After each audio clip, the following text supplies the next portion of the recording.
Hey RT students, I am getting a lot of great feedback from you guys that are participating in these open-ended questions where you have to tell me what you know. So keep up the great work and let's do it this week. What is the purpose of the cuff on ET or tracheostomy tubes? Why do we have a cuff? Okay, so a lot of people, when they're first thinking about this, first learning about this, they have a tendency to tell me that it stabilizes the airway so it doesn't move as much. It doesn't, okay?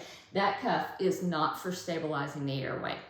The cuff, when it is inflated, seals off the lower airway so that we can provide positive pressure ventilation and so that we can minimize aspiration. So if you think about this, thinking about the airway, okay, and here's the ET tube, and here's the cuff, okay, that cuff, when it's inflated, seals off so that when we push breath into the patient's lungs, that positive pressure breath, the only place that that can go is down into the lungs. It can't come up past that cuff, all right?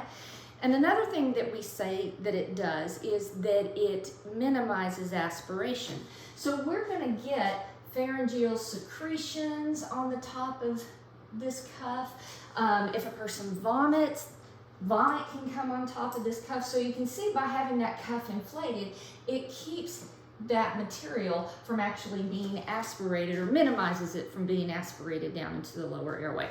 All right, so I'm going to give you a little tip when it comes to taking your credentialing exams.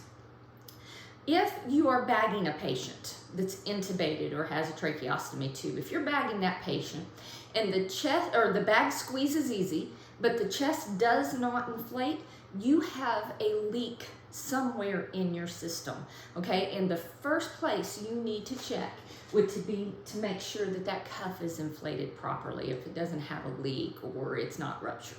So, hope this has helped. We'll see you next week.